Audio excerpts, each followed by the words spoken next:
Nomiki Show.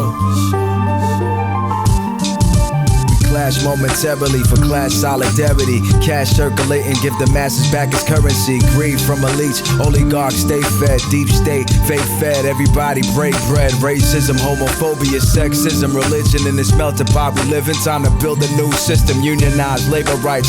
Highlight the issue, talking heads left is best. The saga continues.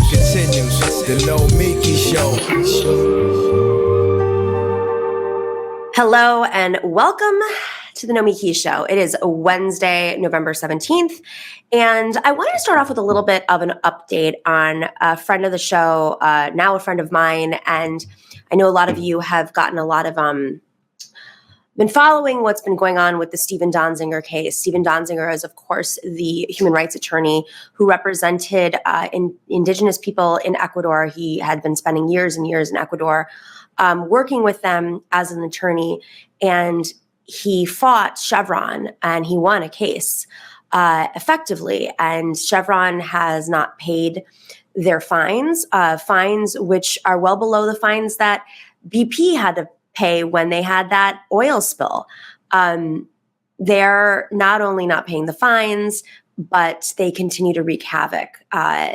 Stephen, unlike so many indigenous leaders who have actually been murdered in the global south for their work on climate justice and in protecting their communities, Stephen is a white man who is Ivy League educated and is a very successful lawyer. So they knew that they couldn't get away with that in the US. Of course not. It would, the press would it just, there's a different legal system here, as flawed as it is, which we'll talk about. They wouldn't get away with that. So what do? Chevron decided to work the legal system and file false RICO charges, racketeering charges against Stephen Donziger. And they made sure that there was a judge in place that had their interests. Literally, the judge has conflicts of interest and is working directly with Chevron. So Stephen went through a kabuki theater trial and was prosecuted, and he was convicted, and he is now sitting in a prison in Danbury, Connecticut for 6 months. This has never happened in the history of the United States. This is unprecedented. Not only did he win a case against Chevron, but you've never seen an attorney convicted for anything like this in retaliation. You've never seen a judge with such egregious conflicts of interest, try the case, oversee the case, and rule on the case. You've never seen an attorney convicted of a misdemeanor put in jail for 6 months. This is after he has been under house arrest for 2 years, which was also unprecedented. So much so that the global community, the UN, human rights attorneys all over the world, activists, NGOs have called this out. So Stephen is in his second week in prison right now. And I wanted to give you an update because I spoke to one of his lawyers this morning.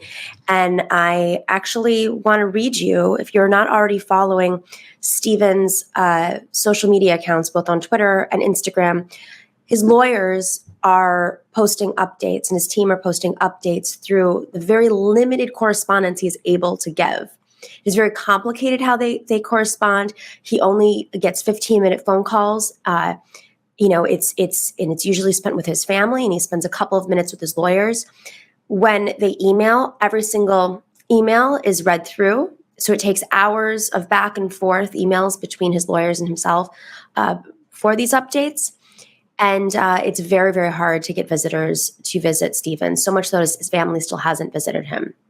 So I'm going to give you an update from Stephen. Just passed my second week in prison after two years on house arrest, 164 days to go. Just completed 1/12 of my sentence, and here is a little update. Conditions are challenging for everybody. There are people here with very long sentences, 30 years or more, including at least 3 lifers not eligible for parole, and very few with short sentences. The prison is over capacity. My last unit felt dangerous, with one exit down a stairwell for 73 men. That leads to a locked door. If a fire were to break out, it would be horrific. I have since moved units. More on that later. The amount of food is meager. The Bureau of Prisons spends about $1.40 per person per meal. I've lost weight since I've been here. There are almost never fresh vegetables. Fresh fruit is scarce. Portions are small, so people spend money to buy food in the commissary where prices are much higher than normal. You can buy food once per week. The prison makes money off of inmates who have limited resources. From phones, emails, employment, inmates work for a few cents per hour, and in most cases, every conceivable task to keep the prison running, including plumbing and electricity. And of course, they make money off the commissary. They even make you buy a toothbrush, toothpaste, soap, and a hat and gloves for the cold weather. Visits are discouraged just by virtue of the rules. To get on the visitors list, they run a background check to make sure the visitor does not have a criminal record. That can take weeks. One man has been here for 3 months and has not been able to get his family on the list. I've yet to see my wife, son, and friends during the last 2 weeks. Unclear when that might even happen. I've had 2 attorney visits, which were fabulous, but also not without their issues. All of this is to say, it's really isolating. I'm not depressed. There's an incredible amount of humanity, caring, and reflection on the inside. Please keep sending letters and go to freedonzinger.com for the latest updates posted by my team. Matt Burton, a young lawyer who just passed the bar, is keeping things together with my wife, Laura, and many others when I'm on the inside. Love to all and onward. And I spoke to Matt this morning. And so what we are going to do, we've made a commitment to their team, is to have folks from Stephen's team and advocates that have worked with him closely. We're going to make sure that they're continuing to come on the show and give us updates, because it is by design, right? This has been a big campaign, a public awareness campaign about what Chevron has done and that they're not paying their fines. Let's not forget, this is about making sure that the people of Ecuador receive the money, essentially the reparations, for what Chevron and previous oil companies have done in Ecuador. And they're refusing to spend that money to give that money back, and they can afford it. We all know that. So what they're trying to do is not just punish Stephen, but distract away from that. And by putting Stephen in jail for 6 months and limiting his communication, they want to make sure that the press doesn't pay attention anymore. So we're going to do everything we can to make sure that this story keeps getting updated, that we send you updates, that we're keeping this movement alive while Stephen is in prison. So make sure to go check out his Instagram and his Twitter feed. I know they're doing regular updates, and we're hoping to have members of his team on the show in coming weeks. So stay in touch, and please send him letters too. He's really very grateful for all that, and that information's all on his social media. All right, we have a wonderful show today.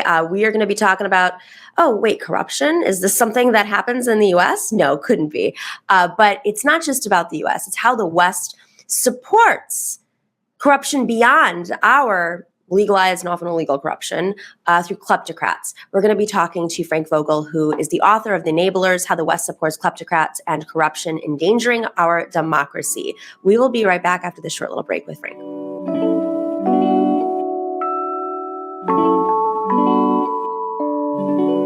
Welcome back to the Nomiki Show. Money in politics. Listen, when we started this show, we told you we were going to talk about how structures worked. How does our government work? How do parties work? How does money flow? This has definitely been part of my beat throughout my career. And anytime I have somebody on who is way, way, way smarter than me, who can talk about the nitty gritty, I nerd out, and I know you guys do too. Frank Vogl is the author of The Enablers, How the West Supports Kleptocrats and Corruption, Endangering Our Democracy.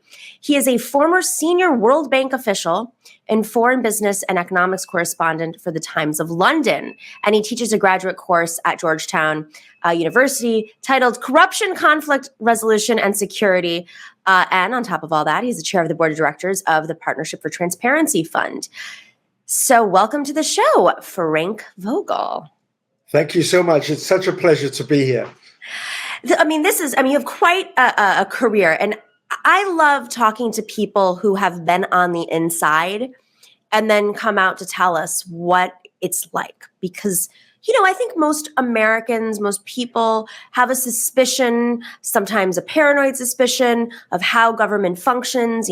All, like my grandfather used to say, all politicians are crooks.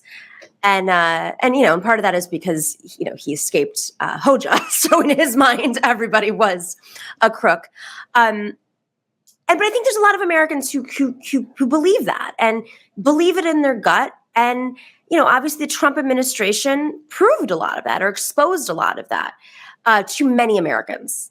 Not all, clearly. But here you are, you've written a book on the West's role in corruption around the globe.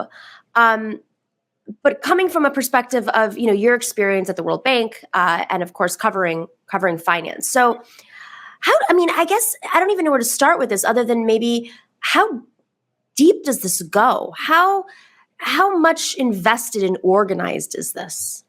Well, I got into this anti-corruption work many, many years ago because I saw firsthand in many of the world's poorest countries how absolutely hundreds of thousands, millions of people were trapped in terrible poverty because their governments stole the funds necessary for basic social services, for basic humanitarian services, and how these enormous numbers of very poor people were every day extorted by the police, they were extorted by health workers, and that's what got me into this. And so for years,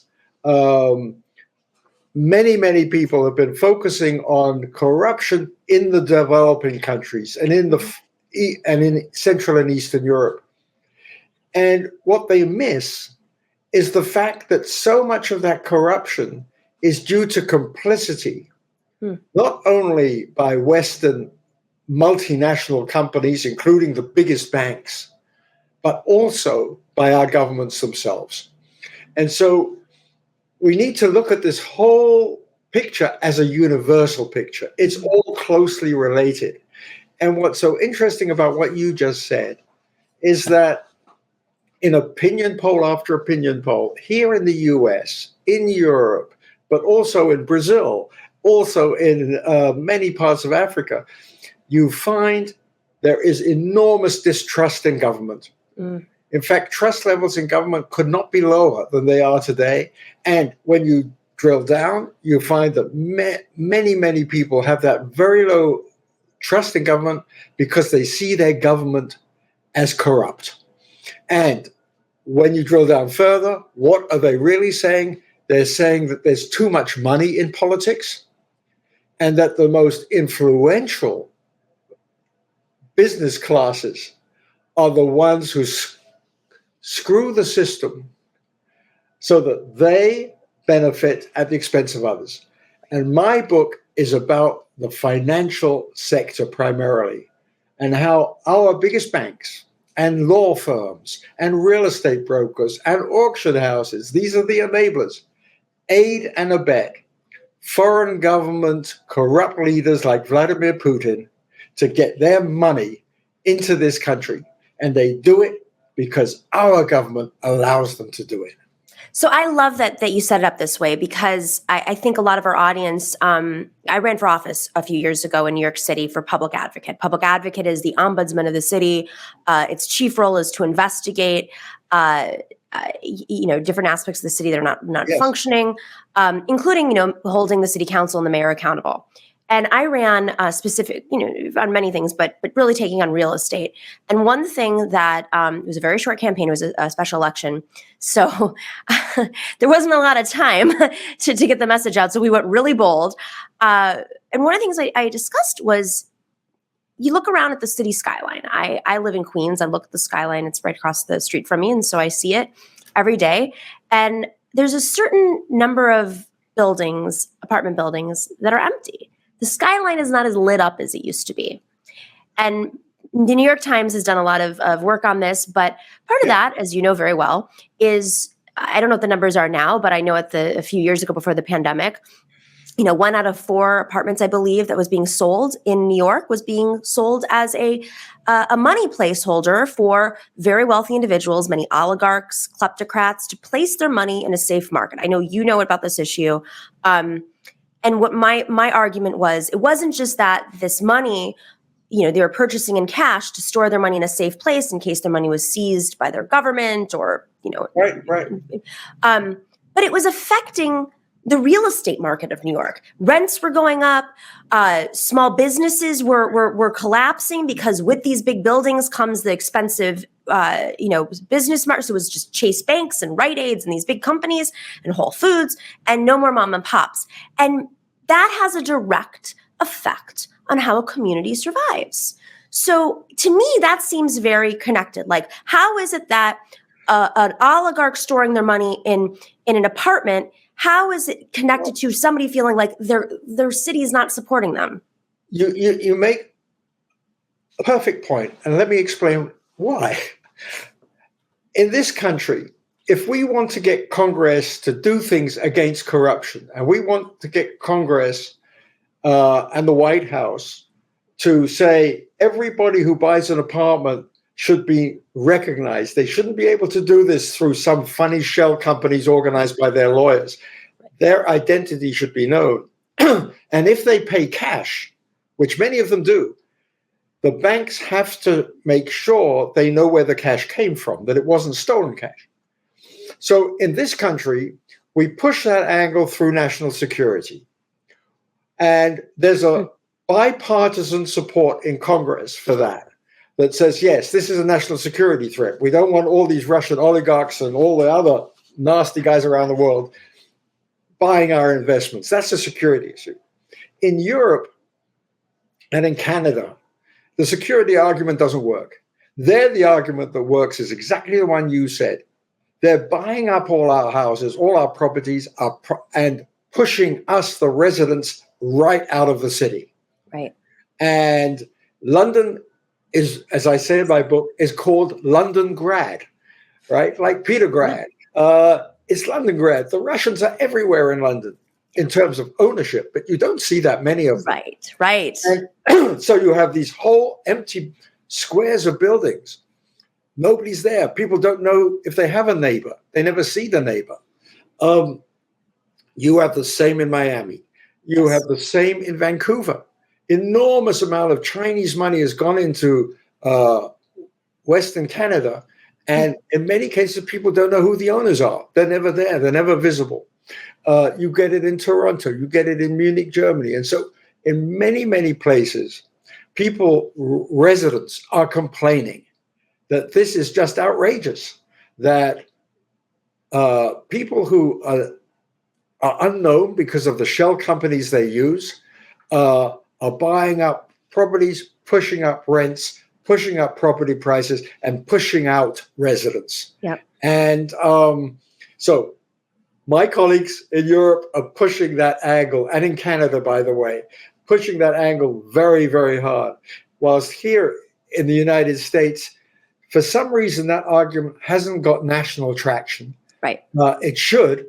And so we're pushing other arguments, but to get to the same goal, to expose all this, to bring it out into the sunshine.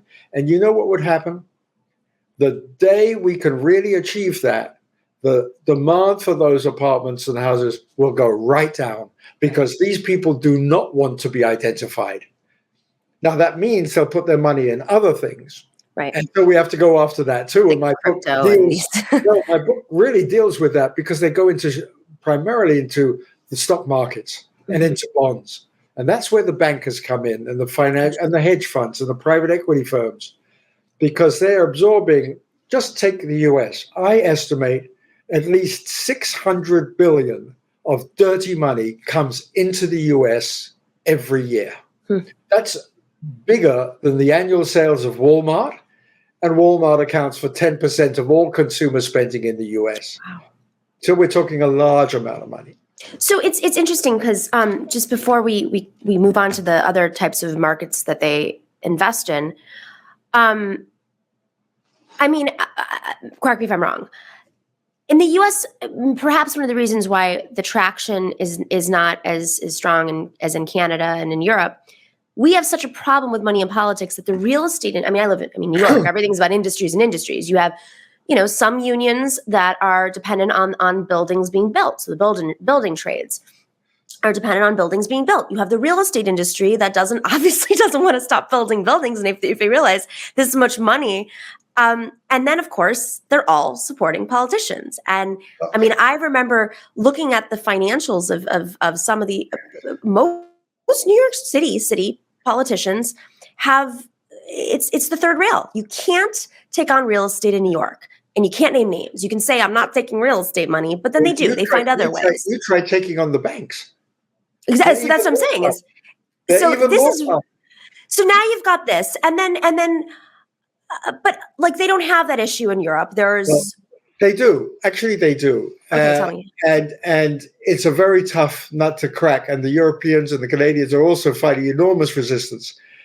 And this comes to a very important point that I try and make in the book, which is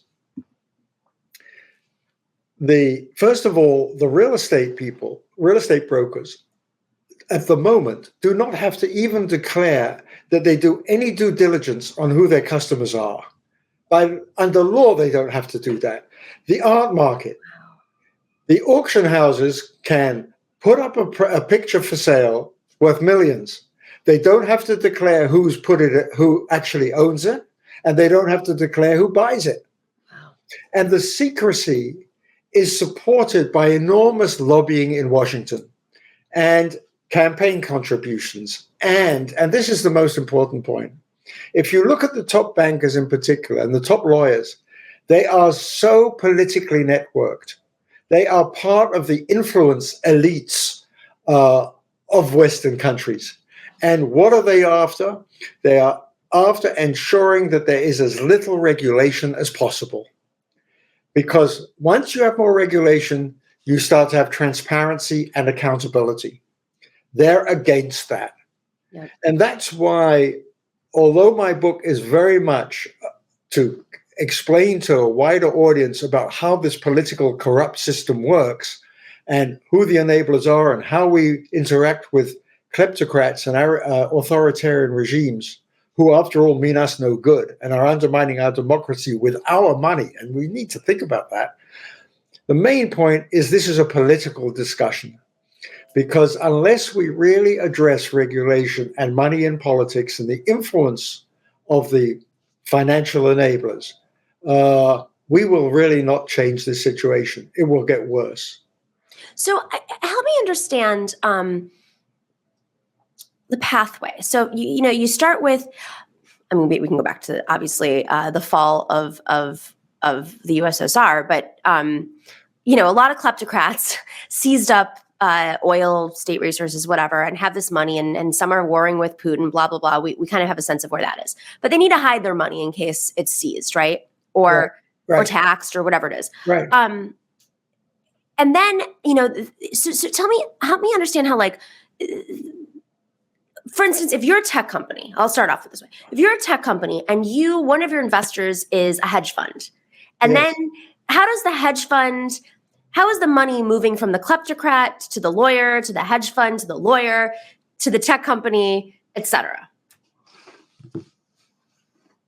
What has really changed in the last 25 years is the enormous introduction of high-speed technology in global finance.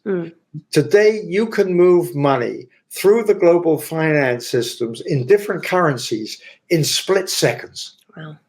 And millions and millions of transactions take place between different banks. So you are, for example, Isabel dos Santos. You are the daughter of the former leader of Angola. You are the richest woman in Africa. And you know that the successor government to the one that your father ran now wants your money. And you're estimated to have $2 to $3 billion in assets. You had it in banks in Portugal. You had it in banks in London. You had it in banks in Switzerland. But now you've got to move it again, because who knows, these authorities may have relationships with different governments. You put it into one bank, it gets switched to another bank, then to another bank, and then in come the lawyers. And instead of your name being on the account, suddenly there's an account in the name of a Luxembourg company. And it turns out the Luxembourg company is owned by a company in the Cayman Islands, which is owned by a company that is registered in a trust in South Dakota, which in turn is owned by another company in Delaware. And you have all these layers of these holding companies, and nobody can trace it back to Isabel dos Santos. And finally, the money arrives through 10 different banks into New York, where it is then moved, again, by financial consultants or lawyers, into a hedge fund. It doesn't come under the name of Isabel dos Santos. It comes under the name of one of these holding companies. And then it gets invested in the stock market. And when it comes to paying dividends, you have the reverse. The money goes from the hedge fund into one of these shell companies, then another and another, then into the banking system and into wherever Isabel dos Santos wants her money. It is a absolutely complicated, high-tech universe of fast money, maybe $2 trillion of dirty money moving through the system every year. More money, dirty money, comes out of Africa every year than goes in terms of foreign investment or foreign aid. It is a vast business. And you know what? We can do something about it. That's the whole point. That's the whole point of me writing the book, because we can stop the operations of the enablers on our shores. Sure, we can go after Putin and add sanctions on Mr. Putin and sanctions on Mrs. dos Santos and so on. But the real impact hitting them in their wallets is by curbing the operations of all these enabling institutions that actually are resident here.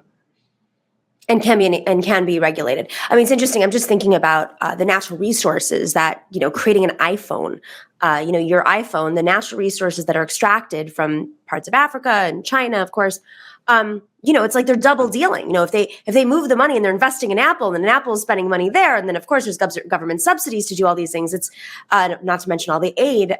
It's really quite an ecosystem. But sorry, if I can just no, of course. For a second. These authoritarian regimes and many businesses work closely with organized crime.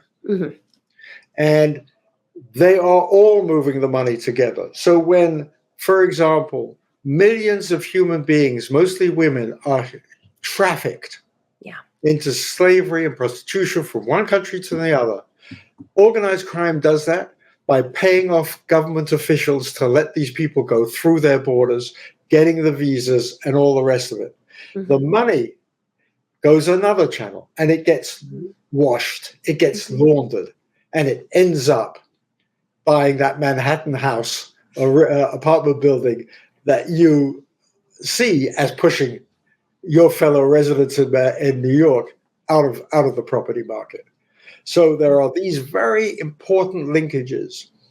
And sadly, we don't focus publicly in our public discussions enough about it. Now, President Biden has a summit meeting on December 10 and December 9 and 10. 100 governments have been invited to a virtual summit at the White House to counter authoritarianism. And the 2 days that he chose for this are really important, because December 9 is the United Nations Anti-Corruption Day. And the following day is the International Human Rights Day, because the White House has recognized if you don't deal with human rights and corruption, you will never deal with the authoritarians. But they're not attacking the enablers here at home. So this is, I want to touch on this for a second. Very important issue, I think. Because, when we were having this conversation for the few weeks in the lead up and afterwards of Biden pulling out of Afghanistan, the U.S. pulling out of Afghanistan, I thought it was very important and underplayed how he discussed the amount of money that was being poured into Afghanistan that was being wasted and abused, and in some cases, criminal enterprises came out of it by the government, including, the president, each that was put in place by the U.S. Of course, we're taking advantage of that relationship with the U.S. And you talked about obviously other implications of Afghanistan, but that really stood out to me because what you just said, the root of our money literally being our country's money being invested in different regimes, and then the criminal enterprises that are formed out of it. So I thought that was a very bold move for democracy. And I'm curious, how bold do you think he will go? Do you think there's an actual appetite by the Biden administration? I mean, in a place like New York, it's too far. We've gone too far. Something has to happen. Bloomberg opened the doors when he was mayor and said, come, store your money. I mean, Boris Johnson in London has said the same thing to the Russians. I couldn't believe it. When I heard this, I said, how are you getting away with saying this as the mayor? And so I'm curious, is there a different mindset in the Biden administration? Is there any hope that they're actually going to crack down on some of this? I don't know. I've always been an optimist, so I'm going to say yes. But it's really tough. Let's just take your Afghan example. Mm-hmm. Over the 20 years that the U.S. was engaged in Afghanistan, the U.S. spent $145 billion on aid and reconstruction, not on the military, right? Now, the U.S. Inspector General for Afghanistan said huge amounts of that $145 billion was stolen, and that our contributions are actually added to corruption in Afghanistan. Where did the money go? A lot of it went to Dubai. In fact, a lot of it went in actual shrink-wrapped bundles of $100 notes, tons of them, from Kabul in Afghanistan, our money, of course, to Dubai, where it sort of disappeared. And, of course, ended up on Wall Street and who knows where, in those buildings again. So will the Biden administration attack this? I think there is a strong interest in ensuring that we at least know the identities of the people who buy the assets. So I think we are going to see a stronger effort here in Canada and in Europe to truly unmask all of these individuals and the oligarchs. I don't know how successful that will be, but I think there's a big effort. So the Panama Papers and the Pandora Papers, how much does this play into being able to expose these names? Look, if we didn't have investigative journalists of the kind that produced the Panama Papers and all these other documents, and in fact, my stories about Isabel dos Santos comes from what was called the Luanda leaks, which were the same journalists who produced that. They show in a small way individuals and the individual systems they use and the mansions they buy and the assets. And people can relate to that because it's not these huge numbers that I've mentioned. It's case by case. That's right. That shocks people, that raises awareness, that adds to public pressures. But we need to be realistic. Our government, the governments in Europe, put very small amounts of money into enforcement of anti-corruption laws. If we don't have more public prosecutors with better resources and more FBI investigators and more bank regulators who are truly incentivized to do their jobs and not become put in the pockets of the banks they're meant to regulate. That's right. Then we're not going to make any difference. So it's not just laws. We need the administrative will. And I don't see it yet in the Biden administration. And I would argue that it's again money in politics, that the influence of the biggest banks and real estate firms and law firms to dilute initiatives remains very, very strong, even when you've got Joe Biden in office, let alone Donald Trump. And we need to really push for tough enforcement. Otherwise, we're not going to change this. I mean, that's why I mentioned in New York. New York is almost New York City.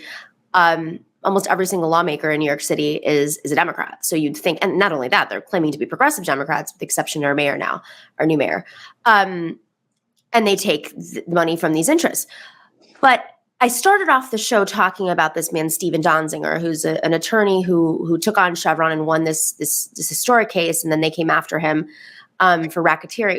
Right. It's a bogus charge, right? But how they were able to set it up was maneuvering and manipulating the legal system in which there was a judge who should be stepping down and recusing herself, who was involved and hired it's a crazy case that the international community has called out, but Merrick Garland is not taking this on, despite the fact that it's totally unprecedented. And what it reveals is exactly what you just said.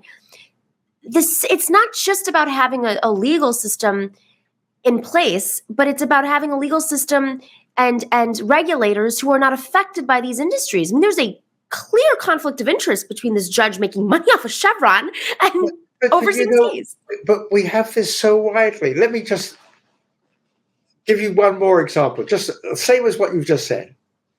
A few years ago, HSBC, the biggest bank in Europe, was caught red-handed with 100,000 accounts in its Swiss Geneva office of people who were evading taxes. Wow. 100,000 accounts. And you know who was arrested? The only person arrested was the whistleblower. The Swiss arrested the guy who revealed all of this tax evasion. And I could give you another, exactly the same story that happened in Greece. And I could go on. What happened in Greece? Tell me this one. Well, it was an incredible thing. The government of Greece got 10,000 of these names from this same case from HSBC.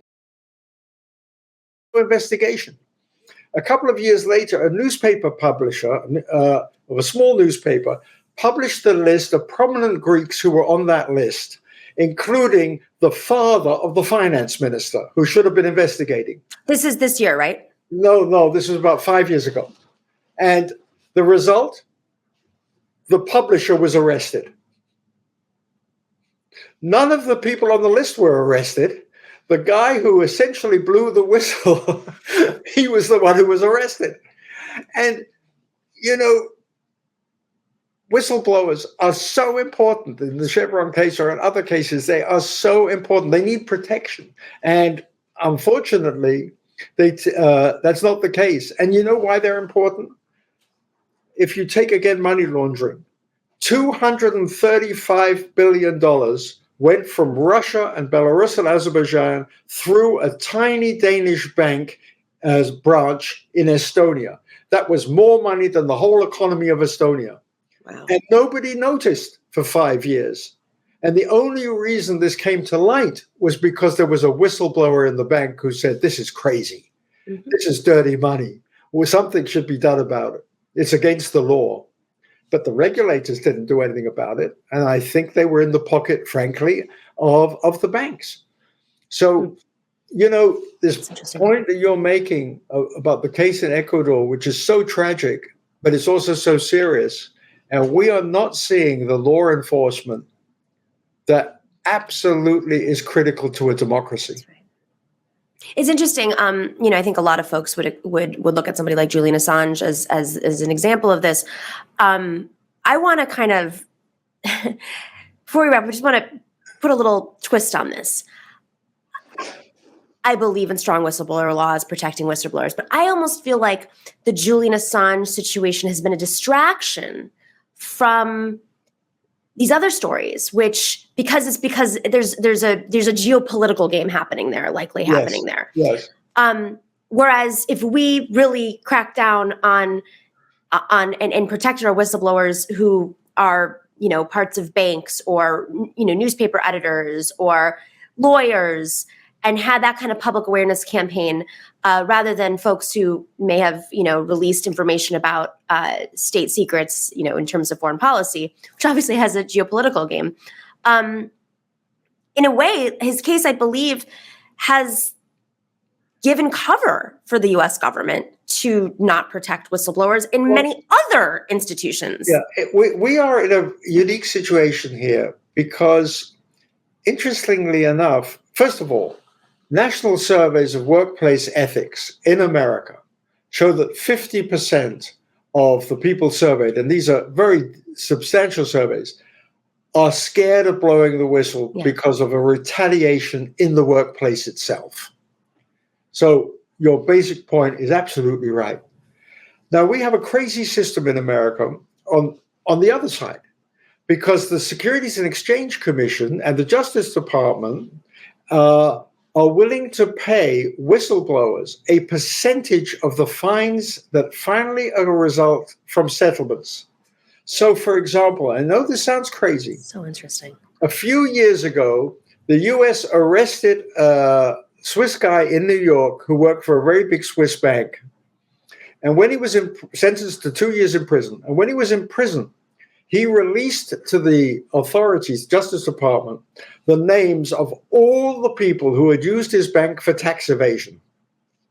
Wow. In the end, the IRS went after a lot of those people. Huge amounts of money were recovered. The bank was fined a very large amount. As a reward, this man sitting in prison got $100 million. Wow. And one of the things the banks these days are really up in arms about is that the rewards can be so big that they incentivize whistleblowing, which of course is the whole aim of the whole program. So we are actually doing some good things in the US on whistleblowing in the financial sector, but we're not enforcing nearly enough what I would call your due diligence as a real estate broker. Donald Trump's organization can sell apartments, condos to shell companies through agents, and nobody needs to ask questions about who the real owner is and where the money came from. And that kind of system just cannot be allowed to continue. We have to break the political influence of the real estate people and, of course, the bankers. And that comes back to money and politics. It comes back to trusting your government. And I think the American people have such low trust levels in government because they think it's screwed in such a way as to support only the wealthiest in this country and those with the greatest direct influence. Access is influence. The big bankers, big real estate brokers, and of course the lawyers have fantastic access to members of Congress and to the White House, access that you and I could never have, and let alone all the people who watch your program. And somehow this has to change. And that's why I say this issue of enabling and corruption around the world comes down to politics of a very basic kind, which is trusting in our democracy. And we have to understand, and this is why I wrote the book, authoritarian regimes are using dirty money to directly interfere in our elections and German elections and French elections and other elections in order to undermine confidence in democracy. That's right. And it's part of the same system of enabling and of the dirty money that circulates with incredible speed through the global financial system. And, if only, little thing, we talk about taxing the rich in this country, and that's a great campaign. But how about we just have these people that are buying these apartments get taxed? Then they're going to have to disclose. You can't. Well, you've got to unravel all of this system, which allows you in South Dakota to create a trust where the identity of the owner is completely unknown. And, the latest Paradise Papers shone a light on South Dakota, where literally thousands of companies are being registered by people, who knows who they are. New York lawyers are registering them for, I don't know, oligarchs sitting in Russia or Azerbaijan or Belarus or all these other places. Do you think they know anything about South Dakota? Of course not. They have these enablers who help them to set it all up. That's right. And they use the loopholes of our law in order to find a pathway, basically to secretly and safely invest their loot, the money they steal from their people that impoverishes their people. Those are the victims. Frank Vogl, such a fascinating conversation. I mean, if you're open to it, I would love to have you on again so we can continue this conversation, because I could talk about this for hours, and I'm sure others would be interested in listening too. Well, let's look at the Biden summit and let's see if that really does something. And I hope you can push your listeners to, push the government to do something about it. The Enablers, you can check it out. We're going to have the link in the description here. It's out. He's done the work. Stay safe. It's not a safe game to do this kind of work. So I'm curious, actually, before we wrap, how did you get this published? With difficulty. That's why I said it. I can tell you that there were a number of publishers, for example, in the United Kingdom, who turned it down because they were worried about libel and lawsuits and so on. But, you have to do this. Yeah. You have to get the stories out. You have to sensitize a broader public to what's really going on, because I've always believed, if we can get the information out, then the action will follow. Absolutely. And that's why I applaud these fantastically courageous journalists who got out the Paradise Papers and who get out all these other stories. Without them, we would be a much weaker democracy. 100%. Thank you, Frank. Thanks for joining us. Thank you so much. Hope to have you back on soon. Appreciate it. Okay, all the best. We will be right back after this quick little break.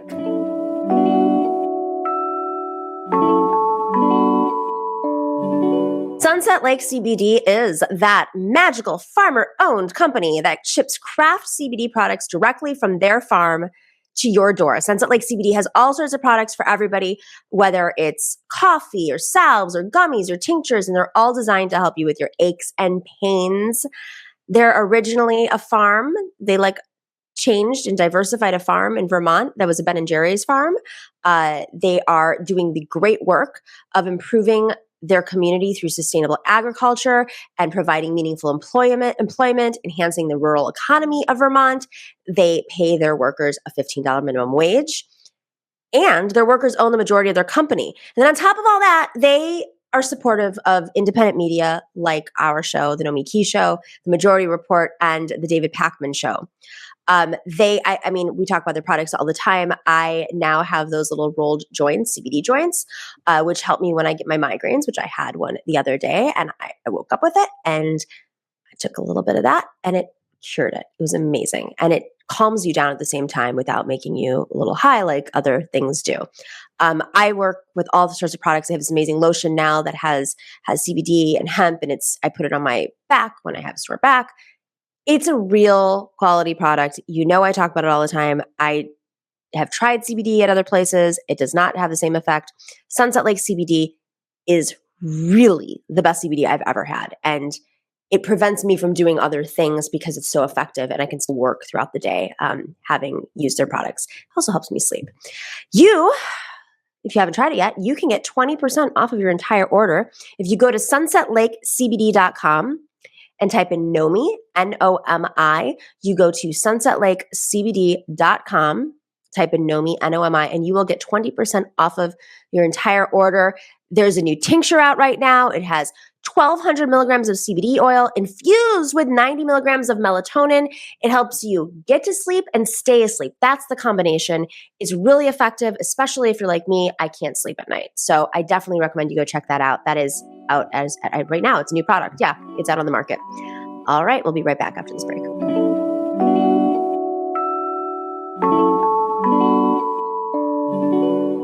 Welcome back to the Nomiki Show. Braxton Brewington is the press secretary for the Debt Collective. We have talked about the Debt Collective and the incredible work that they're doing, a national debtors union fighting to cancel debts and defend millions of households. There is a new project that they're working on right now. They've been working on it for the last month or so, where they are erasing $3 million of probation debt and launching a bail dispute tool. Welcome to the show, Braxton. Thank you so much for having me. I'm very excited. Very excited as well. So this is big stuff. It's funny. I was actually talking to somebody in California just the other day, and this is my editorializing, but it was a conversation about Kamala Harris because there's this big issue with her right now, and how much of it is accurate, we don't know, but. This person was a communications professional and said, she could help herself a little bit. She had her previous role where she was a prosecutor and she had some very controversial positions and a very controversial record about siding with essentially police and the criminal, whatever their agenda is to lock up and imprison Black and brown communities across California. Why doesn't she just come out and say, I have learned a lot of time has passed since then, and now I'm committed to erasing the records and expunging the records and the debts of a certain number of imprisoned or formerly incarcerated folk in California. And so to see this work and how important it is, it would be amazing if she backed it. I think that would really help change the narrative, or the Biden administration did so. So I want to leave with that, because this is just a conversation I was having like yesterday. And then to read about the work you're doing, all it seems like she could just back your work. So tell us, what are you guys doing? Well, we are a anti-racist, anti-capitalist organization doing anti-racist, anti-capitalist organizing, anti-carceral system. So if we can get Vice President Harris to back that, then that would be amazing. But I wonder why she's not, why that hasn't already happened yet. So what the Debt Collective is doing is we are really trying to raise questions like, who owes what to whom, right? What is debt? Who owes it? Or who is told that we owe it? Can we challenge this phony morality around debt? And so one of the ways that we can do that is by working to discharge certain types of debt, or to purchase the debt ourselves and then abolish it, right? Mm-hmm. Which is such an interesting concept, this idea that your debts are up for sale and sold on a market to people, but you can't buy it yourself, right? Huh. And so with the carceral system broadly, what we've done is we've first launched a tool, which right now works for the state of California. California has these decent consumer protection laws that say there's certain types of things for specifically bail debt, bail bonds companies cannot do. So for example, if I were to have a conversation with, what's largely happening is Black and Latino men being arrested, put in jail. Often the women of color and their families are have to sign these very expensive predatory bail bonds contracts. The national bail average is $10,000, but in California it's $50,000. And so what these mostly women of color are doing, they sign these bail bonds contracts. So say you have a conversation with a bail bonds company in Spanish, and then they give you a contract to sign in English. Or say, you get a bunch of harassing phone calls or knocks on your door to pay back this bail debt. Those are types of things based off of California consumer protection law are eligible to have that bail debt canceled or discharged, null and void, right? If an individual were to simply try to assert this legal right, these bail bonds companies are so powerful and violently predatory that it may be a bit difficult. And so what the tool is doing is this abolish bail debt tool is streamlining this entire process, leveraging all of these applications at once and saying we demand an entire discharge or a write down for all of these individuals who, meet these certain qualifications based off of consumer protection law that says that these debts are eligible to be disputed. At the same time that's happening for the state of California, we're also buying and erasing private probation debt that is in mostly the U.S. South, mostly Mississippi and Floridians, right? So we, for the quote unquote low cost of $98,000, were able to purchase nearly $3.3 million, 3 pennies on the dollar. We're able to purchase over $3 million worth of private probation debt. And so we sent letters to the 20,522 individuals that says, you no longer owe this debt. It is a gift, no strings attached. You don't owe this balance anymore to a creditor, to anyone, because we've abolished it. And so, that is an act of solidarity that we've sort of revived. It's called the Rolling Jubilee. We've revived this act of solidarity because the pandemic is hitting people in such, terrible ways.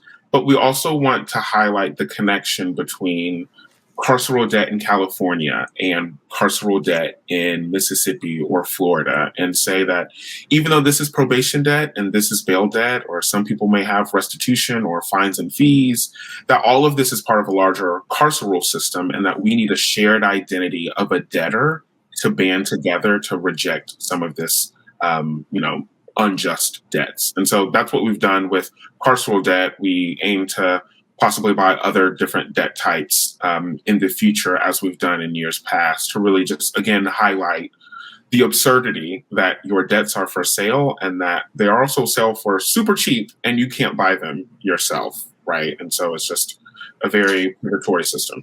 So when somebody else buys these debts, I mean, can we talk about some of the institutions that buy them or people, or I don't even know. I mean, is it something like, are there insurance companies doing this? Is it universities? I mean, this is such a crazy concept when you dig in. Yeah, it stems from larger companies to like a few people who have their own smaller company who probably operate in like a basement and have a couple of people to track down, folks via the phone or knock on their doors. So what happens is once your debt goes into some type of collection, it's being sold either by a university, by the U.S. government, by whoever the creditor may be, onto the secondary debt market. And so it's really shady. It's a really shady network of buyers and sellers, and it's extremely lucrative, and they are quite literally profiting off of people's pain. And so it's a bit difficult. We love this idea of the Rolling Jubilee, but it's not sustainable, right? We can't buy everyone's debt. I can't simply search Nomi in like a debt database and see all of your debt and then purchase it. It's much more difficult than that in terms of you don't even see the names or the addresses on portfolios until you purchase it, right? And so you also don't want to have a bad purchase, right? So if I purchase a portfolio of debt and it's mostly of deceased individuals, right? That's not a debt worth buying, right? And so we want to make sure that we have good purchases, and we obviously ethically do not want to give any money to this industry at all, right? Unless we know it's a good purchase, unless it's really going to help people. And so it's really tricky. It's really particular. And, that's why we shut it down years ago, because it's just simply not sustainable. But the pandemic, hitting us in 2020 or even earlier has really changed all of that. And we see this as an act of solidarity, but largely like this is what happens. Your debt is sold and resold and then resold for pennies on the dollar on the secondary market. And oftentimes the person that's harassing you to pay back this debt is like not even your creditor. It's someone who just bought it for 2 pennies on the dollar and is trying to rack up as much cash as they can until they sell it off to somebody else. So how does this tie into the eliminate bail bond movement? And I mean, is there debt beyond bail bonds? Does this go down to prison debt, where we start off the show talking about Stephen Donziger and how he's in prison right now, and he was just describing. I think a lot of folks are familiar with this, but how folks need to pay for toothpaste and deodorant and soap while in prison, and of course they can rack up debt if there's if they're issued credit in a prison. How does it extend to that? Like where does the debt start and end? Well, so we're an abolitionist organization, right? The prison industrial complex should not exist, right? At the very least, we should not be financing our own incarceration. And that is what we're really trying to highlight, that there are debtors' prisons, first of all, were outlawed so many years ago. And yet that's exactly what we're seeing in Mississippi and California, all across the country. And so what we're really trying to do, I think, is draw a line, really connect the dots of all of this carceral debt and have people understand that if you have a fine or fee from the court, if you have bail, if you have probation debt, right, that all of this is part of a larger system. If you have immigration debt, right, all of this is part of a detention, carceral prison adjacent, if you want to call it that, system. And that it's all unjust. It's all illegitimate types of debt. And so we want to eliminate all of it. And that's going to take a lot of work. That might take legislation, might take the debt collective buying debt or disputing certain types of debt, or it might take people refusing to pay back debt, what we call economic disobedience, going on strike to refuse to pay certain types of debt. And that's just not carceral debt. That's medical, student loan, payday loans, credit card debt, all types of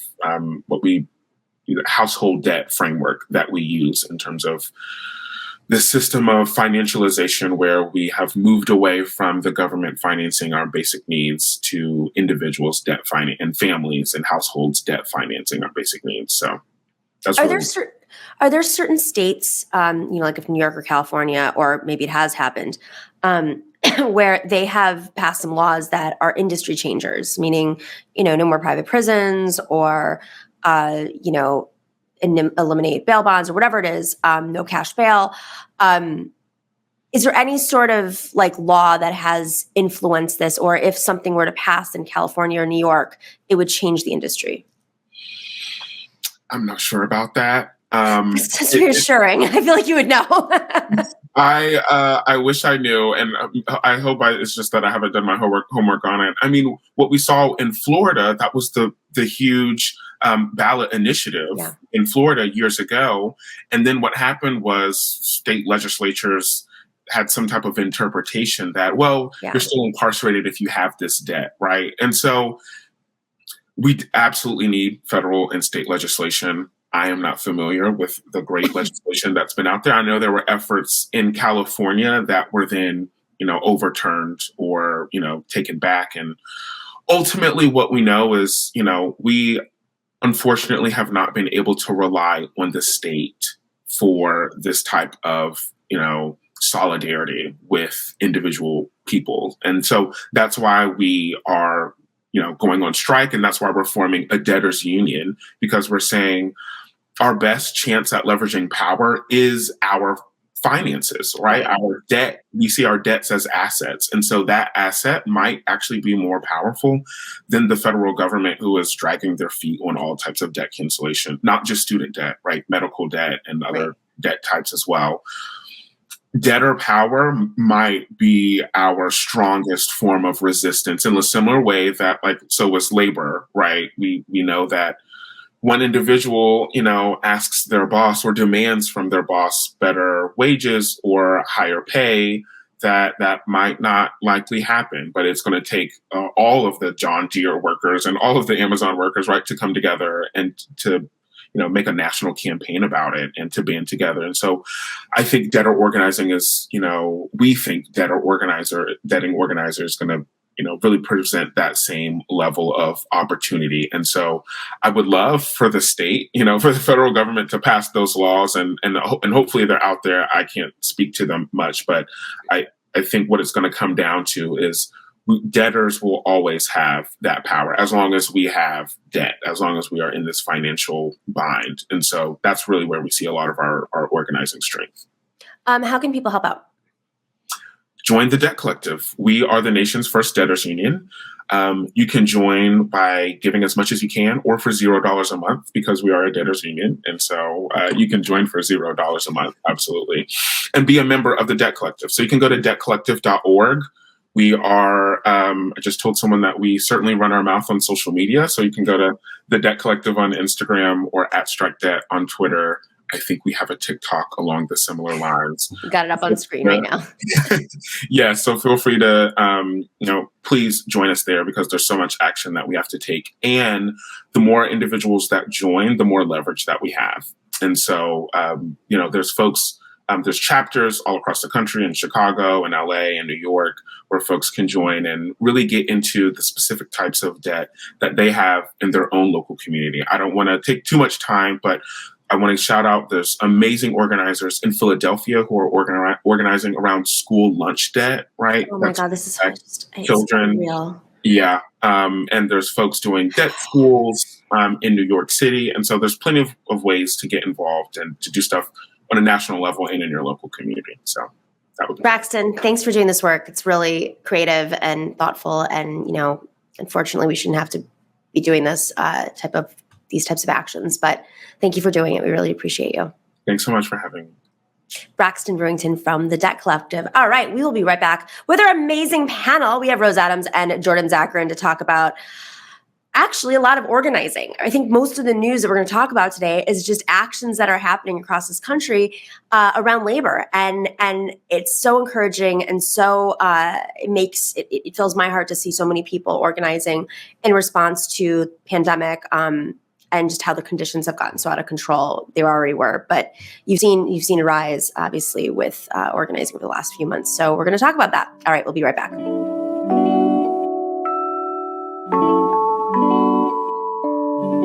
All right, welcome back to the Nomiki Show. It is the panel time. We have Rose Adams, who is a reporter and a former politics fellow at The Intercept. She has covered New York City politics, the Brooklyn Paper, and AM New York. And then we have Jordan Zakarin, who's a media producer for More Perfect Union, and of course, the founder of Progressives Everywhere newsletter. Here they are. Welcome to the show. Thank you for the panel. Thank you. Thanks for your patience. We're way over on our schedule right now. Okay, so this is like an incredible time where organizing is really happening all around the country. And I mean, every day I'm like, another company, workers from another company are organizing. I know, Jordan, you're working on this. Do you have a sense of how many? Do you have like a map? Is there any sense of how much organizing is happening around the country right now? I mean, if we talk about organizing, we talk about striking. Like, those are obviously two different things. I mean, striking in California nearly and West Coast nearly had the Kaiser strike of like 30, 40,000 people. That ended up not happening because they were able to beat the two-tier wage structure, which was pretty huge. IATSE would have been another gigantic strike. And, you talk about how that election went down, but on the vote, but they got, they at least got a better deal than what they would have gotten otherwise. We're seeing a lot of organizing. I've been following Starbucks a lot. There's a lot of places that, what's interesting is a lot of places are going on strike and people are finally noticing. A lot of places threatening strikes. I mean, we're looking at Houston, and Kroger in Houston announced today that they had authorized a strike by like 97%. And, it's the interesting thing is the numbers aren't necessarily all that much higher than any other year in terms of strikes, but like people are paying attention and they're sympathizing. And I think that makes a big difference. And I think combined with that and A, rising wages, B, people quitting in mass the way they had it before, and a lot of people out of work for a really long time, and yet still these number of people going on strike, and making the point that, hey, we were essential workers. We were people that like busted our asses during the pandemic. And I think there's a lot more empathy and interest in strikes than there had been before. And so I think that even if the numbers aren't huge, that it's happening nationwide and people are paying attention. And then, of course, there's an addendum to that is there's a lot of folks who are organizing unions, yes, who are trying to build unions. But before we talk about some of this a little bit more in depth, I speaking of people in a more outside of the left media, basically covering this, John Oliver did a very long piece on what union busting looks. I thank God, man, this guy, he really takes some risks sometimes. So we're going to play just a snippet of that, and people can go check it out. It's linked out on the internet, so you can see it for free now. You don't have to subscribe to his show on HBO. So let's play this clip. The institutions that brought us the weekend, the middle class, and in the case of the International Ladies Garment Workers Union, an absolute banger of a song. And before we play this, I have a favourite singer here. See if they're yours too. Look for the union label when you are buying a gold dress of love. Remember somewhere our union soaring, our wages going to feed the kids and run the house. We work hard, but who's complaining? To the aisles we were paying our way. So always look for the union label. It says we're able to be the I mean, they look so happy. It's a video so uplifting, you barely pause to wonder how many of them are dead now. And by the way, yes, my favourite singer is the And Run the House lady. She's the only one who gets to have a dramatic entrance. Also, she's got a fabulous mushroom haircut, wide lapels, and the voice of an angel. Every singer in that song is a star, but she is the brightest in the galaxy. Now, that ad, if it weren't obvious from every single thing about it, is from the early 1980s. And unfortunately, since then, union membership has declined considerably. Today, just over 10% of American workers belong to a union. That is just half the rate it was in 1983, meaning we're currently living in one of the worst times for organised labour in our country's history. And it's not like the demand isn't there. Nearly half of non-union workers say they would like to be in a union, and a lot of workplaces do seem like a natural fit for one. Take Amazon. You've likely heard the infamous stories of drivers for the company being forced to pee in bottles in order to make quotas. Stories that Amazon initially denied, then apologised for denying, finally admitting that, yeah, OK, their drivers do sometimes have to piss in bottles. It's like the old adage, 'tis better to seek forgiveness than permission, unless this is about piss bottles, in which case, take a look at yourself, man. What are you even doing? Okay. Mahatma Gandhi. Okay. So obviously, he really leads folks in with humor. But the big takeaway there is, yes, unions we're weaker than ever since organized labor has been able to exist in this country. And you've got this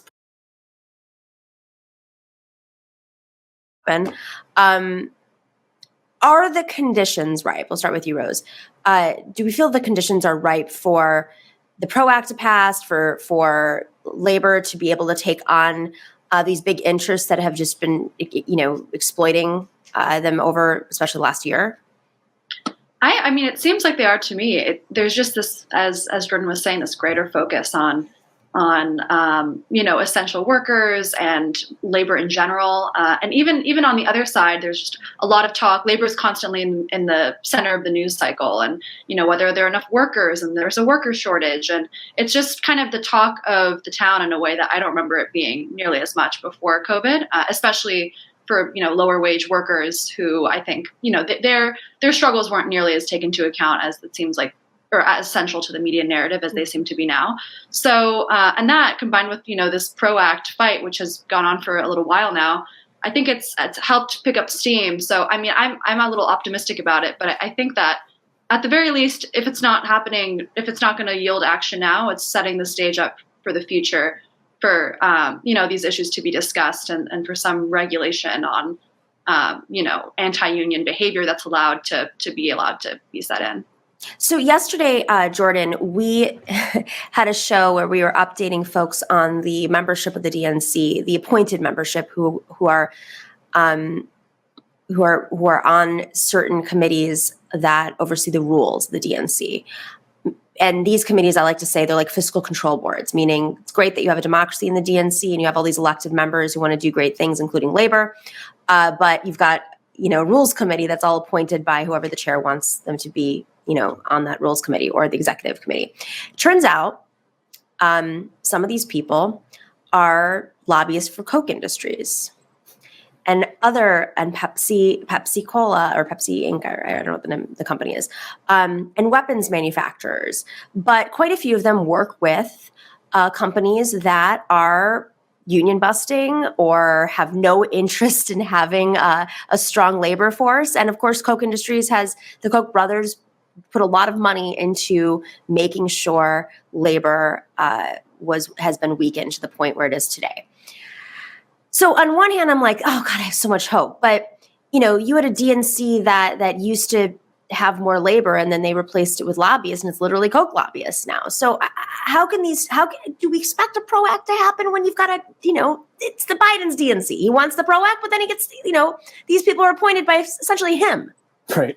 I will say that one thing that I've been excited by, and we're still waiting to see results, are like the people that Biden has put in the NLRB and OSHA and FTC, that, Lena Khan and Jennifer Abruzzo and folks like that who actually have a great track record of, being pro-worker and, whether they can get it done once they're in office, different story. But actually today there's a NLRB and Equal Opportunity Commission and a couple other people are having a big meeting about, a dialogue about what employers' responsibilities are in terms of union busting. And like treating people, with a little bit of respect and not crushing their skulls if they try and organize.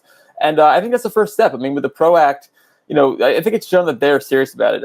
A little inside information, it wasn't really made public, but the acting or the acting interim regional director in the Buffalo area, that was kind of holding up the Starbucks organization for a long time, because Starbucks wanted to have all 20 stores in Buffalo vote as a unit for the union, because they would dilute it and water it down and have Howard Schultz come in there and, talk about Nazis and all that. They for a long time, I still can't get over that. Yeah. For a long time, they were holding it up. They replaced the interim director after a lot of, appeals. And I don't know if it was directly because of that, but the new director immediately said, no, it's got to be unit by unit. And they're appealing that. But the point is that they are, this NLRB is showing some, backbone, or saying, no, you got to follow the rules, and not just buckling or not just delaying like the NLRB so often does. And in terms of the PRO Act, look, I don't think the whole thing's going to get passed. It doesn't even have 50 Democratic votes because, Kirsten Sinema, Mark Warner, all these folks, they are not. They're as much and more than in the pocket of the people who are running the DNC, right? Those are the people, the Koch brothers and all those lobbyists. They work for them. But the Build Back Better Act, should it get passed, and should it survive the parliamentarian, so it's two big things. It has a lot of or at least some of the provisions of the PRO Act. It has stuff that would, create now actual financial penalties for union busting, not just as John Oliver talks about, back pay and a little bit of cash. Maybe you get your job back, even though, again, that happened with Tesla workers they fired, and they're still waiting to get their jobs back. So they appeal.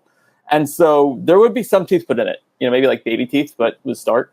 But if the parliamentarian allows it, we'll see. I don't know that Democrats are going to overrule her for anything, but there should be some income there. If the people will be fined, there'll be big federal fines. So theoretically, it should get through. So there's baby steps, but certainly the more the party controlled by fundraising, controlled by lobbyists, it'll constantly be that tension. And they don't even need the money. I mean, that's the crazy part. It's this is a party. It used to be that, we need the money, the lobbyists. Well, no, you actually don't. You've raised more money than you've ever raised in the history of the Democratic Party. Yeah, it's almost sad the amount of money that they get from grassroots people, and they look at someone like Bernie or any candidate that has shown any backbone has no problem raising money. I think it's a matter of are you in my bubble? Am I in that bubble? And do I have a great job lined up for the future? Or do my friends have jobs lined up? Because it can't be just about, well, look, you need to be competitive. Yeah, really? Because you're doing so well at that. Yeah. How about you? I mean, I'm just gonna say, I'm gonna guess that the Koch lobbyist doesn't want to fund state parties because his bosses might be a little mad. Okay, so Starbucks. I'm glad you mentioned that because there's been. I'm from Buffalo. I've been to many of these Starbucks, and it's really powerful to see what's happening and encouraging in a town that I grew up in Buffalo where these factories were all completely wiped out, and they were. I mean, it was disgusting. I mean, honestly, as a kid, it was very normal for me to just see completely, it looked like a war, war-torn factories. There had been bombs that had blown up these factories because they just let them deteriorate, huge blocks of land.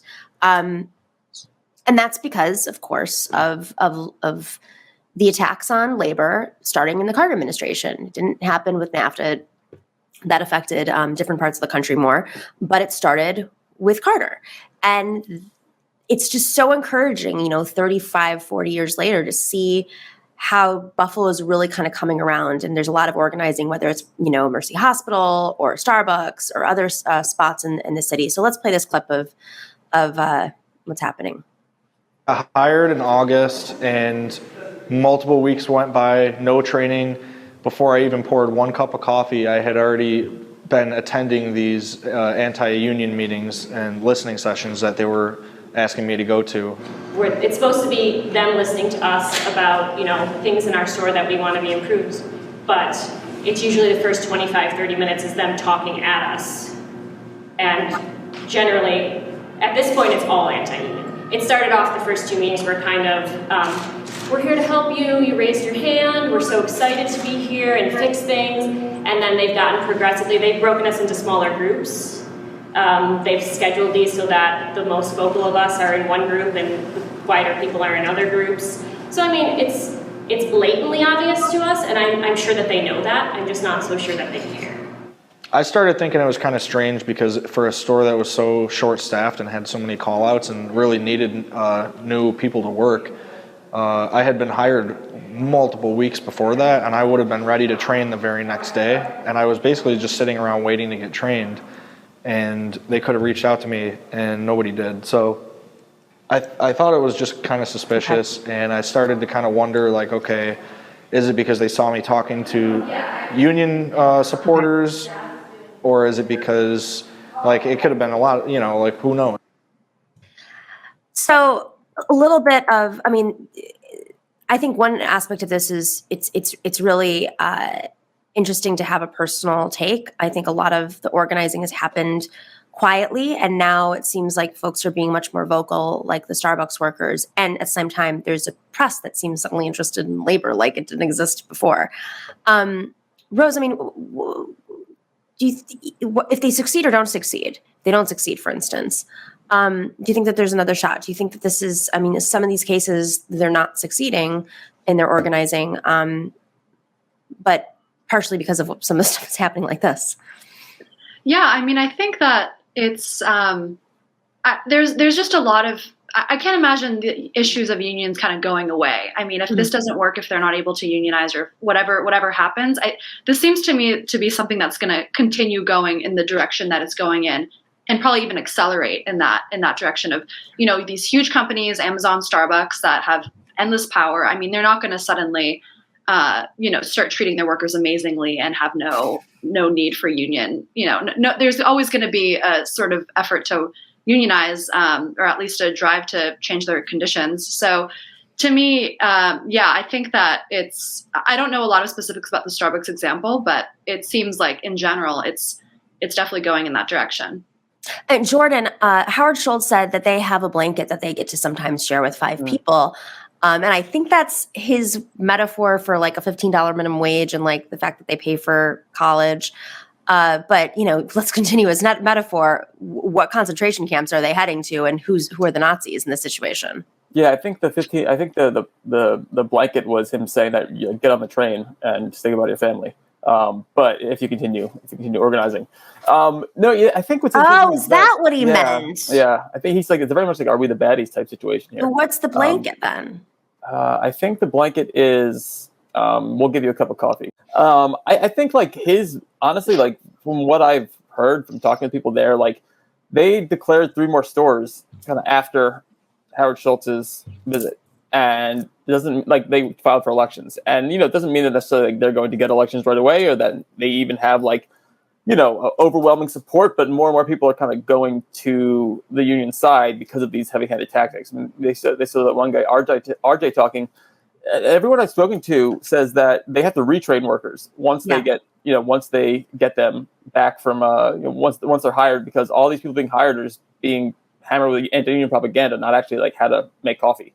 And so, you know, oftentimes they bring in these new people to just like break the union, right? It's supposed to be like anti-union. Are you serious? They don't. Yeah, they hammer them with anti-union facts and say, "All right, go." And so the union members are like, "All right, I guess we'll teach you how to do this."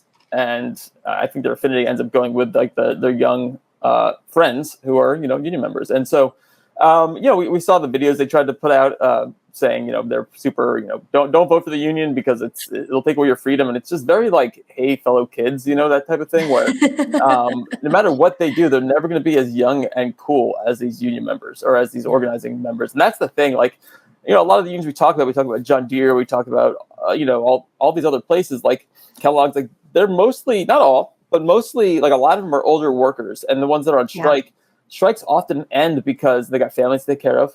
They've got, you know, they want to get to retirement. A lot of times, you know, they take contract even before they go on strike because they're like, I got 40 years here. I just want to, you know, get out of here with, you know, my job and my whatever pension or 401k I have. And these are all like young people. A lot of them are just really young, and like they can take the insane hours. They can handle like the garbage from Howard Schultz and laugh about it and make memes about it afterwards till 1 a.m. in the union office.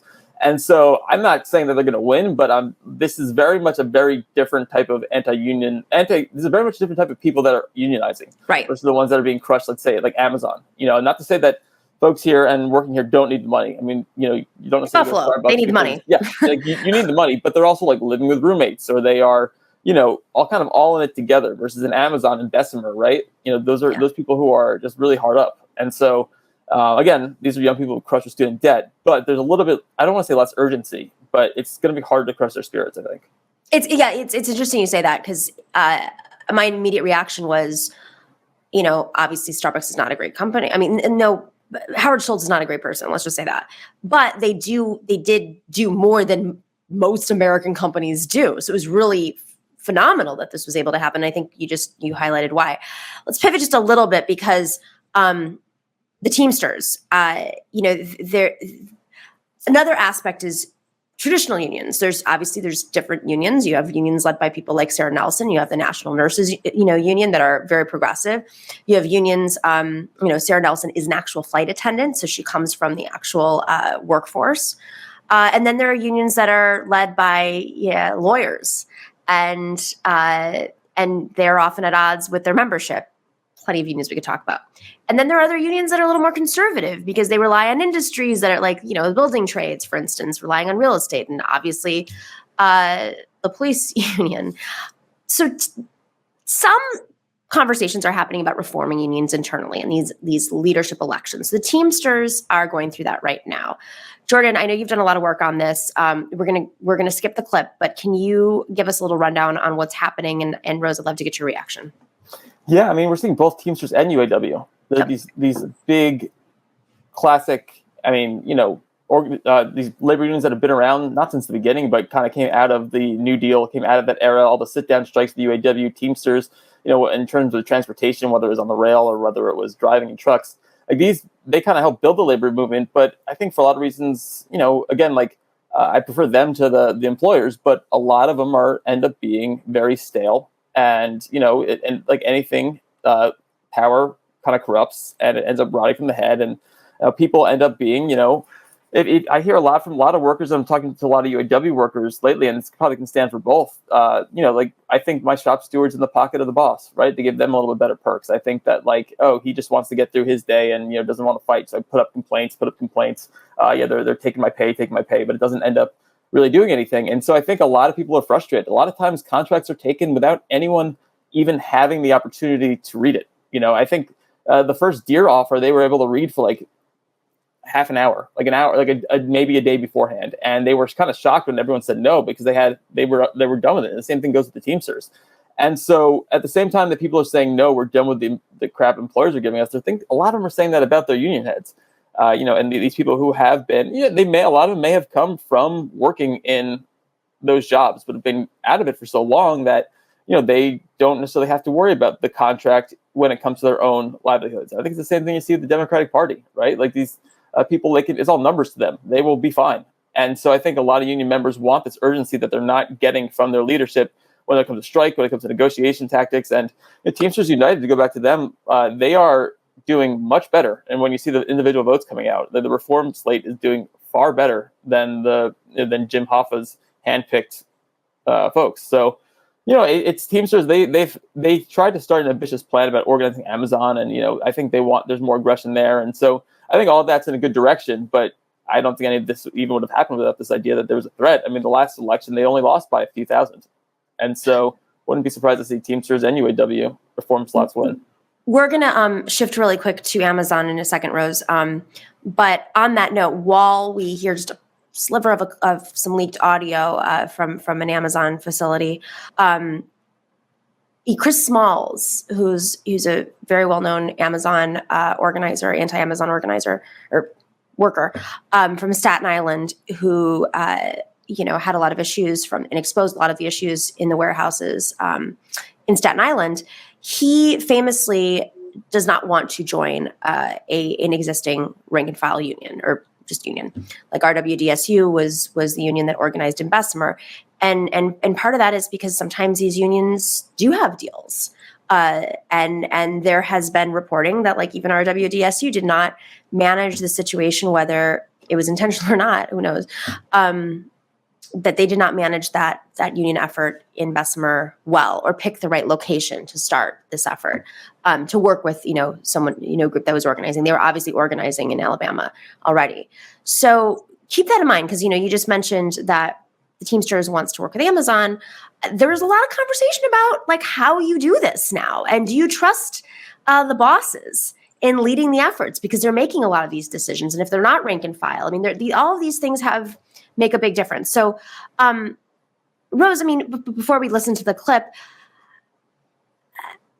going back to that original question, like, is this going to affect the union effort? If you're fighting multiple fights, elections, fighting your bosses, your actual bosses, your union bosses. Yeah, I mean, I think that sort of also kind of goes to the whole Teamster topic where, you need some new blood after a while. You need some reformist energy, because otherwise you're not going to, I mean, it's just like the same with everything. You're going to need to change it up. You're going to have someone who's actually, has worked recently in a place like, I guess, what's the reformist, what he works for UPS, I guess, like a lot of the Teamsters union members. But, it's good to have that kind of change in perspective, to re-strategize, to think about how you can best reach and convince people to join your union. I mean, I read one of the complaints in Bessemer was that the union wasn't very responsive. It wasn't nearly as responsive to prospective, union members as Amazon was. And when you're trying to go up against a company that's doing, it's making its employees sit down with them and giving them all this propaganda, you have to really be on your feet and thinking strategically and having new ways to combat these anti-union busting efforts. So I think that does sort of, I'm not sure if this is really getting to your question, but it definitely goes to, it does. It's important to sort of re-strategize with all these new kind of companies, and I think that's. It's good to have that sort of revitalizing energy for sure. And in the case of Chris Smalls, I mean, they're doing an independent union effort, like they're forming their own union. Right. So it's a really interesting and tough, obviously, challenge, but there's more independence from that. So their Vice reports that Amazon workers were in an anti-union meeting at a fulfillment center in Staten Island, New York, and there was some. The audio was leaked. This was at the New York City's fulfillment, the JFK 8, I guess is the place it was held at. So the managers were reciting standard like anti-union talking points, and workers called them out on this misinformation, which is pretty incredible because, it seems like their tricks aren't working as much anymore. People are calling it out. So let's just play like the first, minute or so to get a sense, and people can check out the 15-minute clip on Vice. To walk through some of these different bullet points is we are one team at JFK. The ways we directly work together with you, like we truly value that direct working relationship. Who is the ALU? We've had many questions about what that group is, an organization. So we'll cover that briefly, what the ALU is asking you to sign as far as some of those different like authorization cards and things. And then our commitment to you as the employer. And then at the end, we're going to get through this presentation. Then we're going to open it up to everybody as far as questions, comments, and things that you have. So, all right, so let's dive in. Can you see them? Yeah. We have an amazing team, and we believe working directly together is the best way to improve the workplace and respond to your feedback. Working directly together allows us to focus on our one team approach because it makes improvement happen quickly. Providing the programs and opportunities you care about most. Open door avenues that give you direct access to management and HR. Yeah, to dive in a little deeper on that. Obviously, when we talk about providing programs and opportunities, a lot of those are maybe things that you haven't heard of or may not be as close to you on your day-to-day, right? So who here has heard of the Career Choice Program? A couple, right? So you have a lot of benefits right now. I'm just going to dive in a little bit to that one because we're constantly looking at ways to improve those type of programs. For instance, Career Choice today, you have to be employed with Amazon for a year, and then it would pay roughly about 80% of that tuition. Come January, that benefit is getting better. It's going to go down to only being here 90 days before you can take advantage of that, and it's going to pay 100% of that tuition. And that's for programs that help you stay here with Amazon, or something that's just needed in the community. I've seen things like from CD. So this actually reminds me a lot of the tactics that Starbucks used. It's almost like they put in these perks, and some of them, later on in the conversation, they get more into the actual propaganda of anti-union. But the perks are part of, perks that they can afford. Sometimes they do these partnerships with other companies and educational institutions that are for profit, like ASU, to keep their workers from unionizing. It's really kind of an incredible corporate strategy, but folks are starting to wise up. Obviously, there's been a lot of effort in New York on the Amazon front, but what kind of propaganda have you guys heard? I mean, how effective do you think this is going to be, or are these leaks making a difference? Rose, let's start with you. I mean, I think that it's just interesting to have these leaks and to have the constant coverage, because it ties together all the messaging that's basically the same across the board. And every sort of union busting effort, it's always the same sort of, here are the perks that you get, and they're a little bit hard to redeem, but you can, if you want, redeem them. Or, we don't want a middleman. There's always going to be a middleman, but the union's going to put a middleman between the workers and the administration. And we want to hear directly from you about the problems that you're having, even though we've never listened to those in the past.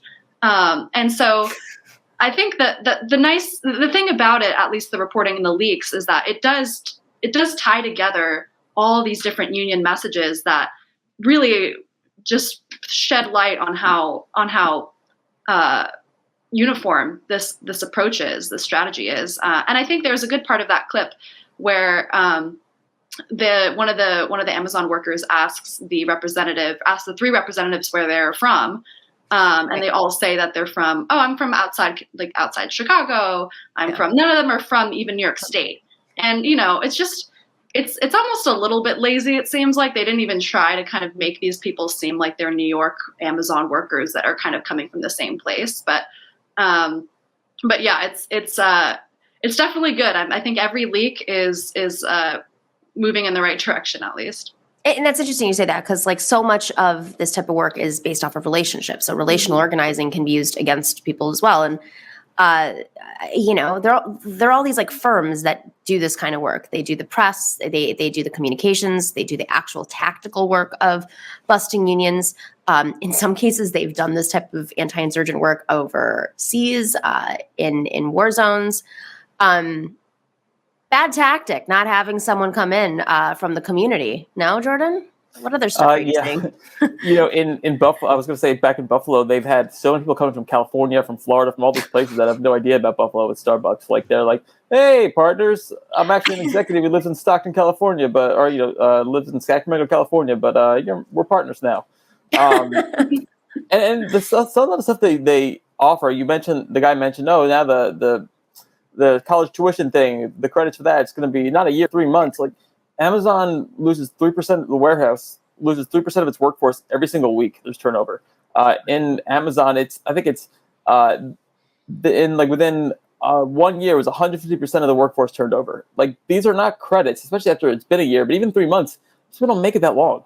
And so, great. Because they make them pee in bottles. Yeah. And, so these people aren't going to, actually get any of the benefits that are offered. Number one. Number two, they bring in and they promise these things when there's a union campaign. It's not like these things are normal benefits for them, and you can't even do that. That ends.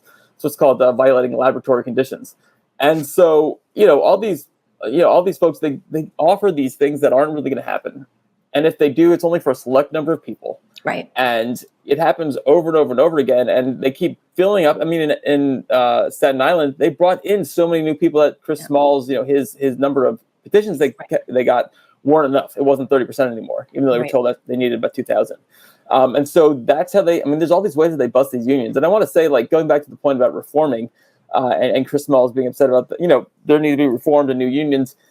The one thing I'll say is unions have been up against it for a really long time. And so just to maintain, their membership keeps bleeding off. It keeps sending jobs overseas. It happened with Nabisco, it happened with Frito-Lay, it's happening everywhere.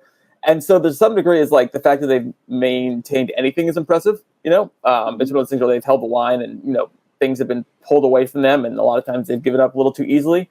But, props to them for surviving, I guess. And maybe now it's time for like a new generation to take over now that there's a new energy. You know, it's not easy to be a union person for the last 30, 40 years, that's for sure. Yep. So I want to shift just before we end on a really bright note. PetSmart, not bright note at all. I know, Jordan, this is a piece that you guys worked on. My mom recently called me because we have a poodle, and a Bichon poodle. It was mine, and my mom stole him from me. So if you wonder why I say we, she literally stole the dog from me. He's 15 years old. He has been groomed many times. If you know anything about poodles, they have to be groomed all the time. She took Bijou to a PetSmart, and they yelled at her and said that we can't groom this dog. He is too rambunctious, and he's mean, and he bit us. This dog has never bitten anybody or anything, and he's been groomed his whole life. And my mom, like, went on the warpath. Like, she's like, he does not do. I'm like, Mom, you're being a little Karen. Stop it. She's like, no, it's Bijou. But what she realized was there had been a lot of turnover at PetSmart. So there's a deeper story to this insanity, is that they weren't hiring experienced groomers.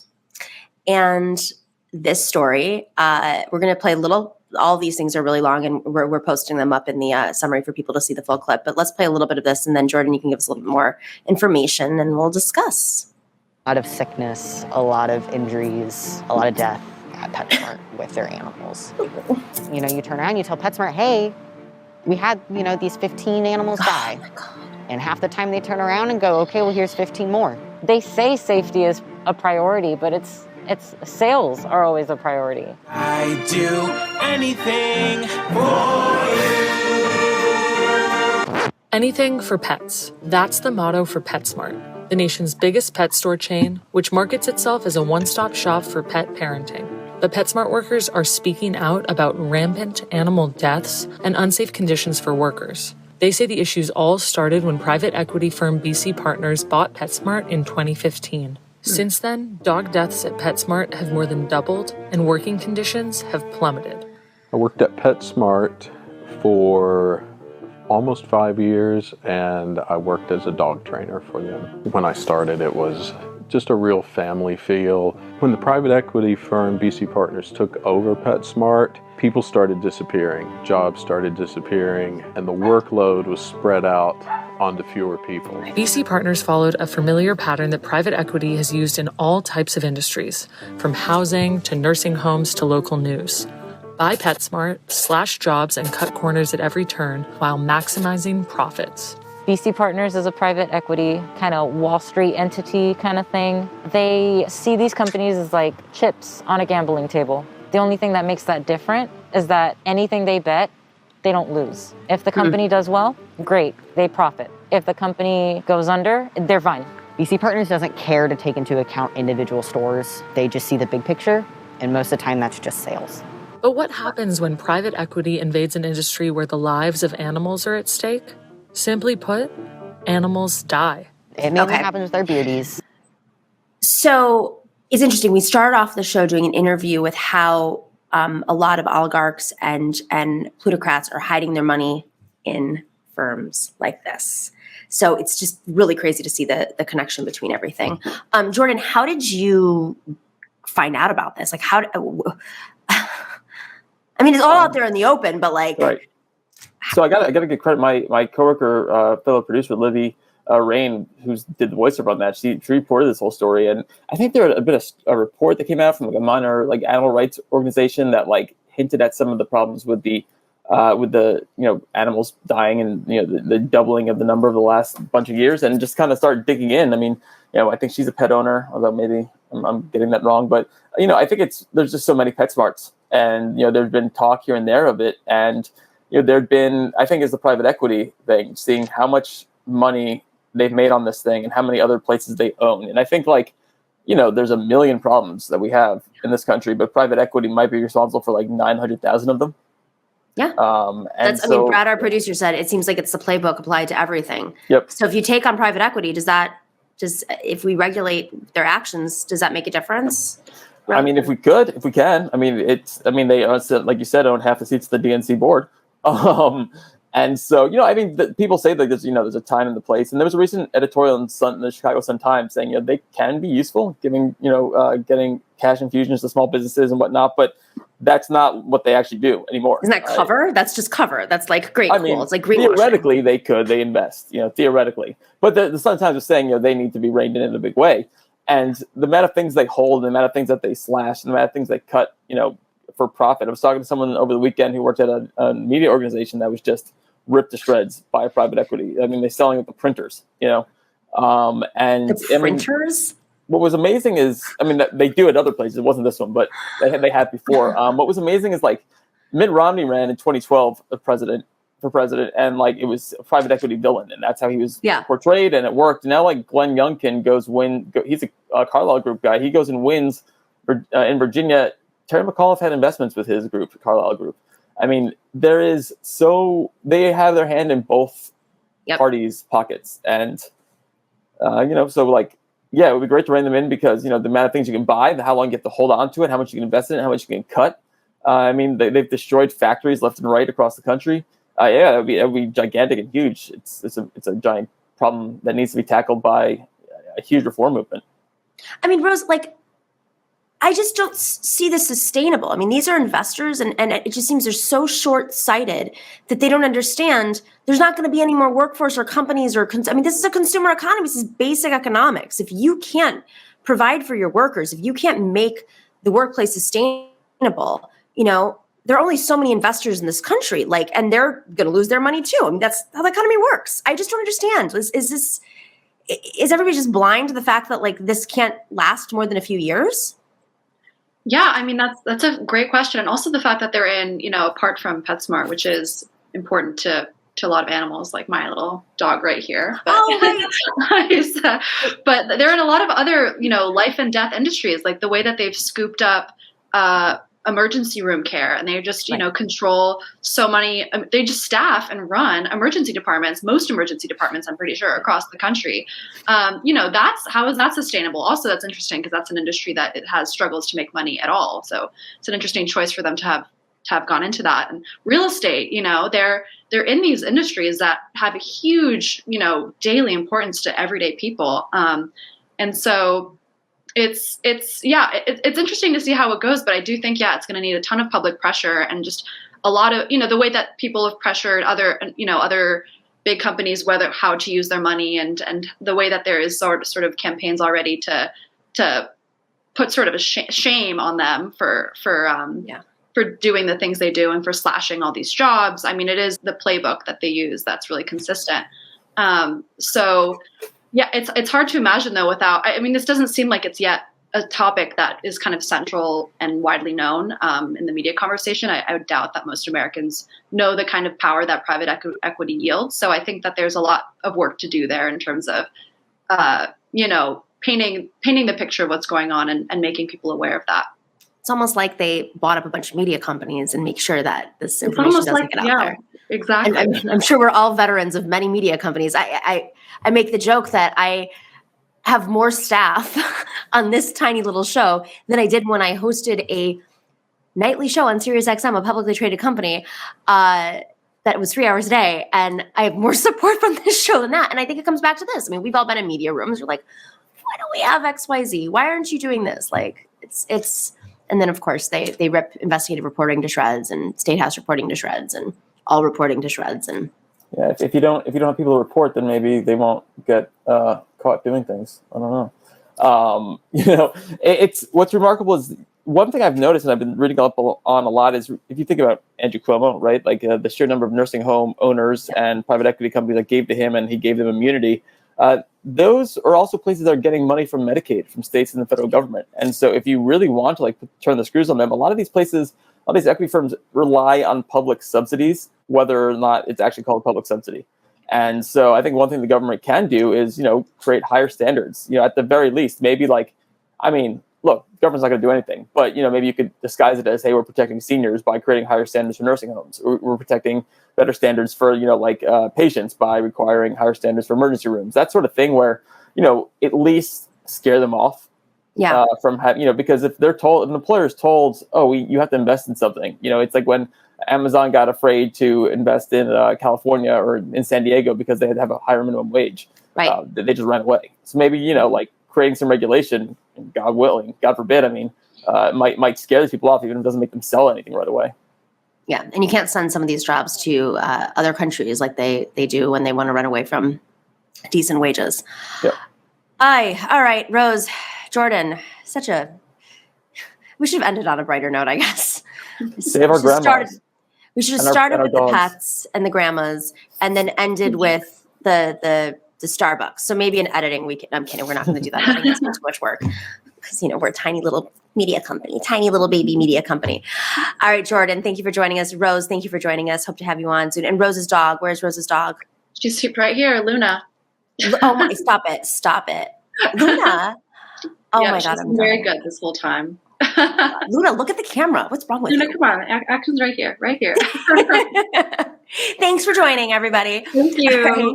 Hope to talk to you again soon. All right, folks, we will see you back on Friday for Femme Friday, as always. And most importantly right now, stay in solidarity, because that's a big part of organizing, as we know. Stay in solidarity. Thanks. The Nomiki Show.